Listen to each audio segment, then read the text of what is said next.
Let's call him Daniel. Daniel is 29 years old. He lives in a mid-sized city. Could be Atlanta, could be Manchester, could be Amsterdam. The city doesn't matter as much as the situation. He works in marketing for a mid-sized company. He's good at his job, he shows up on time. He's been there 3 years, and last spring, he got something he'd been waiting for, a raise. His salary went from $52,000 a year to $63,000. That's an $11,000 increase. Before tax, that sounds significant. And it should be. That's roughly $916 more per month. Gross. Daniel felt good about it. He told his partner he felt like things were finally moving in the right direction. He even opened his banking app the week after his first new paycheck arrived and looked at the number with a kind of quiet satisfaction. 6 months later, I want you to imagine Daniel sitting at his kitchen table, looking at that same banking app. His account balance is almost identical to what it was before the raise. Not because something went wrong, not because of an emergency, just because of the way things went. Let's trace exactly how. After his raise, Daniel's take-home pay, after federal taxes, state taxes, and his health insurance contribution, comes to roughly $3,850 per month. Before the raise, he was taking home about $3,150. So the real gain, after everything the government takes, is about $700 per month, not $916. Already the raise has shrunk. Now let's look at where Daniel's money actually goes. His rent is $1,450 a month. He moved into a slightly nicer apartment about 2 months after the raise. Not a dramatic upgrade, just one extra bedroom, a better neighborhood, in-unit laundry. A reasonable choice, he thought.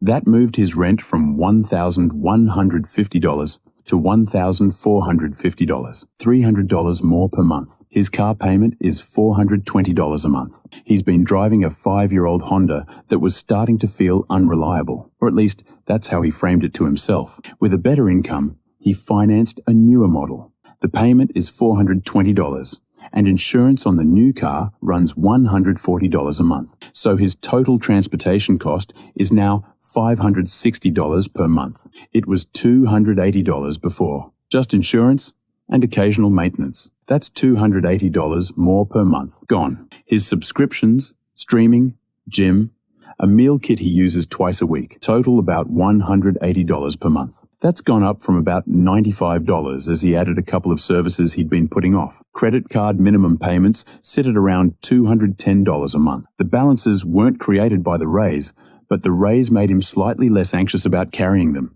So he's been paying the minimum more often instead of pushing harder to clear them. Student loan payment, $340 a month.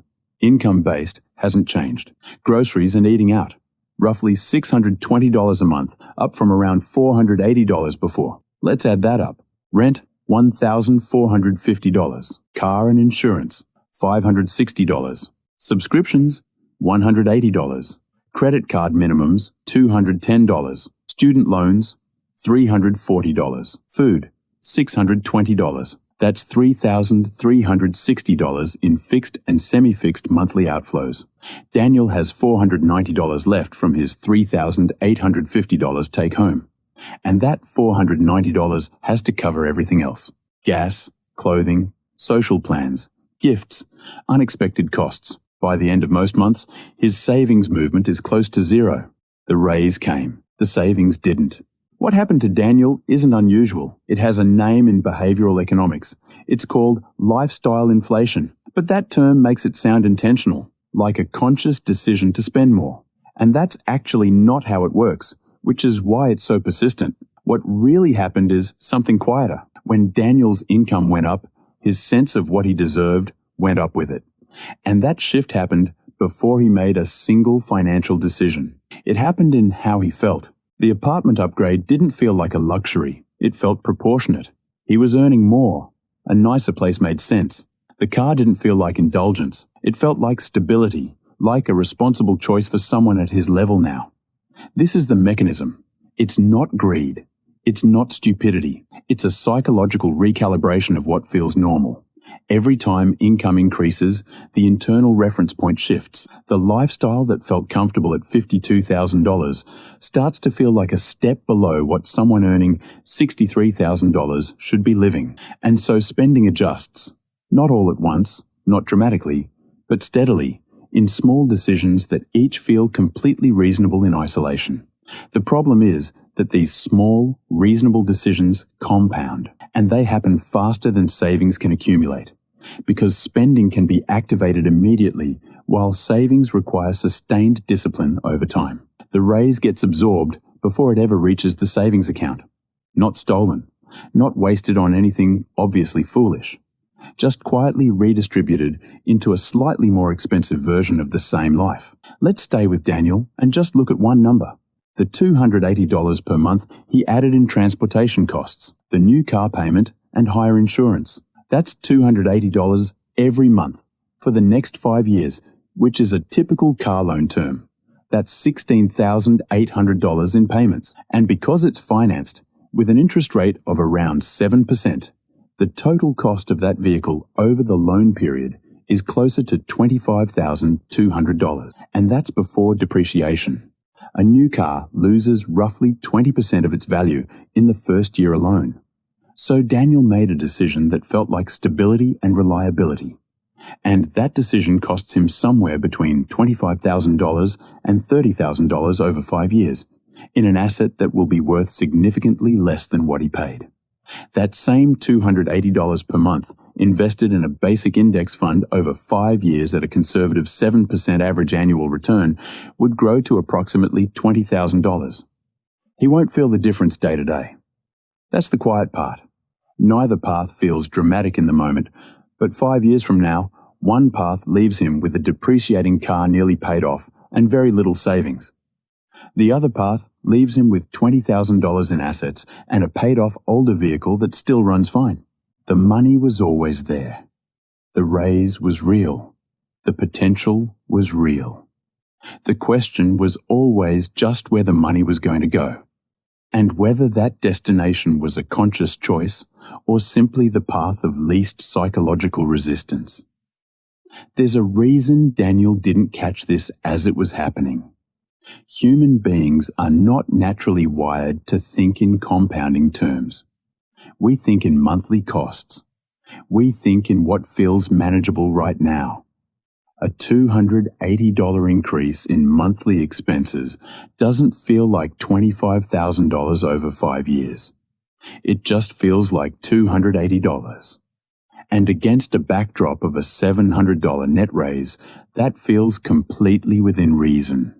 This is sometimes called present bias, the tendency to weight immediate comfort far more heavily than future outcomes.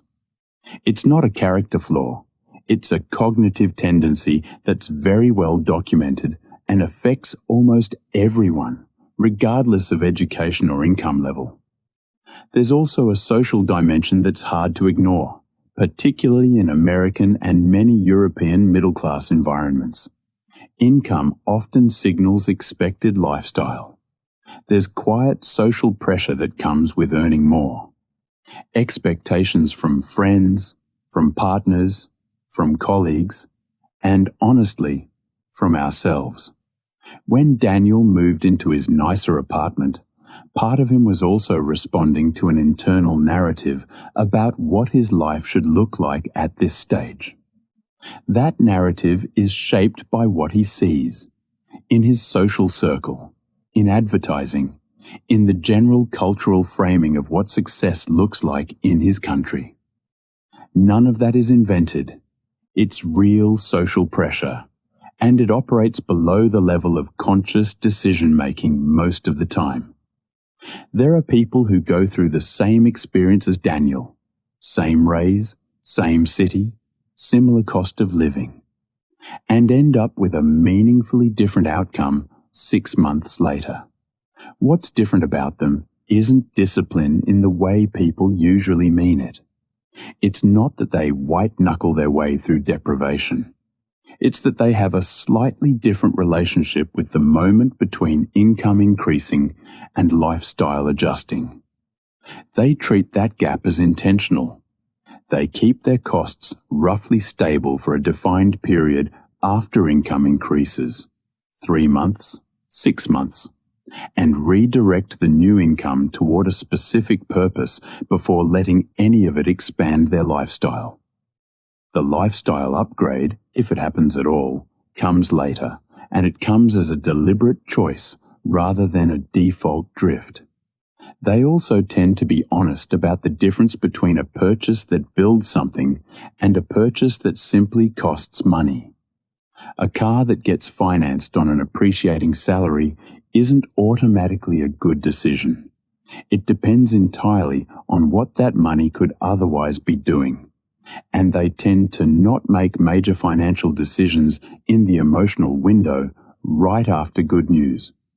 Because that window, the few weeks after a raise, a bonus, a new job, is exactly when the internal reference point is shifting fastest and the impulse to match lifestyle to income is strongest. None of this is radical. There's no sophisticated financial knowledge required. It's mostly just an awareness that the mechanism exists and that it will activate automatically unless something interrupts it. Daniel's story doesn't have a dramatic ending. That's sort of the point. Nothing catastrophic happened to him. He's not in crisis. He's not financially ruined. He's just exactly where he was before the raise, living a slightly more expensive version of the same life, with roughly the same amount of financial breathing room. And that's what makes this particular pattern so worth understanding. It doesn't announce itself. It doesn't feel like a mistake while it's happening. It feels like a natural progression, like things are finally moving in the right direction. The uncomfortable truth is that for a lot of people, income rising and savings staying flat isn't a temporary situation. It's a persistent one. It repeats across multiple raises, multiple jobs, an entire career.